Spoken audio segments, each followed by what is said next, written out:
और इस वक्त नवजोत सिंह सिद्धू प्रेस कॉन्फ्रेंस कर रहे हैं, सीधे लिए चलते हैं। ऑनलाइन सेल, क्लाउड किचन, लोग घरे बैठ के बंबई दे विच बड़ी आम चीज़ है कि औरतां खाना बनाउंदियां ने और वो खाना ढाबियां दी बजाय घर दा खाना ऑफिसेस दे विच जांदा। So that is called cloud kitchen. whether it is marketing, virtual assistance, designing, tutoring, art and craft, etc. etc. करीब 150 ने in the manifesto you'll get those, all of them. फिर वर्ल्ड क्लास स्किलिंग सेंटर्स, तुसी skilling centre देखो पंजाब दे, स्वाय धंधे दे उत्थे कख नहीं है।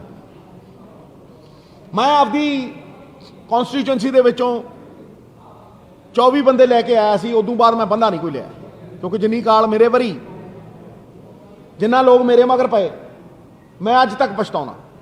देयरफॉर वो मेरे मन दे विच एक नासूर बन के रिसदा सी। मैं उन्होंने 24 परिवारों नौकरी भी दवाई, लेकिन मैं ये समझ लिया कि जिन्ने स्किलिंग सेंटर ने ये सब धंधा करने वाले ने 4000 की नौकरी नहीं दे सकते।